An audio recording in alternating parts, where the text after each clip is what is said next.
Drahí bratia a sestry, dnešná nedeľa sa v našej cirkvi nazýva nedeľou o mýtnikovi a farizejovi, kedy sa o nich číta podobenstvo z Lukášovho evanjelia z 18. hlavy, 10. a 14.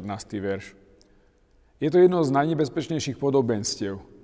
Sme totiž zvyknutí odsudzovať farizejstvo a často si aj my o sebe myslíme, že napriek všetkým svojim hriechom nie sme farizeji či pokrytci. Modlitba farizeja nie je celkom zlá. Hovorí, že sa postí, že dáva desiatky, že je oslobodený od veľkých hriechov. To je všetko pravda. Ale farizejová modlitba má dva nedostatky. Chýba jej duch pokánia a chýba jej pokora. Bez postoja pokánia a pokory len ťažko možno hovoriť o správnej modlitbe.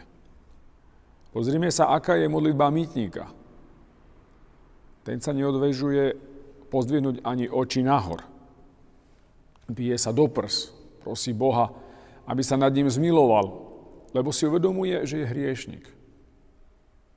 Celý jeho, aj telesný postoj je pokorný. Preto Ježiš na záver podobenstva nám hovorí: tento muž odišiel domov ospravedlnený a nie tamten. Mýtniková modlitba je prosba naplnená dôverou voči Božej dobrote a nežnosti. Hovorí: Bože, buď milostivý mne hriešnemu.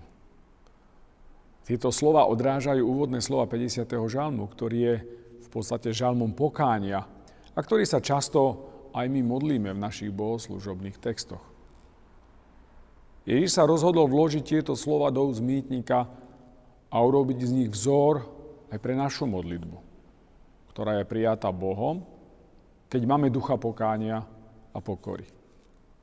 Bratia a sestry, prosme Pána Boha o milosť, aby naša modlitba bola vždy prednášaná k nemu v duchu pokory a kajúcnosti.